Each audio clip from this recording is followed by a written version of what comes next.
এরপরে প্রশ্ন হলো, একজন স্ত্রী তার স্বামীকে সবসময় খুশি রাখেন এবং ওই স্ত্রী নামাজ আদায় করেন, রোজাও পর্দা করেন, এরপরও তার স্বামী পরকীয়া করেন, ওই স্বামীর কি শাস্তি হবে? এই স্বামী তো নিমক হারাম স্বামী। এরকম অনেক নিমক হারাম আছে ভাই, অনেক কপাল পড়া আছে ভাই। এটা শুধু পুরুষদের মধ্যে না, মহিলাদের মধ্যেও আছে।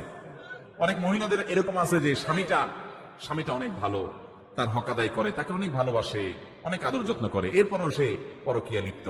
একই কথা অনেক বদকিসমত পুরুষদের মধ্যেও আছে। এতে নিমক হারাম। আল্লাহ তাআলা তাকে নিয়ামত দিয়েছে, ভালো স্ত্রী দিয়েছে, ভালো জীবন সঙ্গিনী দিয়েছে, তারপর সে ডানে বামে চলে যায়। মনে রাখবেন, যারা নিজের স্ত্রী রেখে অন্য মহিলাদের দিকে নজর যায়, তাদের কথা মনে আসে, তাদের দিকে তাদের দৃষ্টি যায় এবং পরকীয়া লিপ্ত হয়, তাদের জন্য নবী সাল্লাল্লাহু আলাইহি সাল্লামের একটি কথা তিনি বলেছেন যে, দেখো, তার পুরো হাদিসের খোলাসা হলো যে কোন পুরুষ সে যেন এটা চিন্তা করে, বিবাহিত পুরুষ, যে আমার স্ত্রীকে আল্লাহ তাআলা যেই যে নিয়ামত দিয়েছেন, অন্য সব নারীদেরকে সেম নিয়ামত দিয়েছেন, অন্যদের কাছে যা আমার স্ত্রীর কাছে যা আছে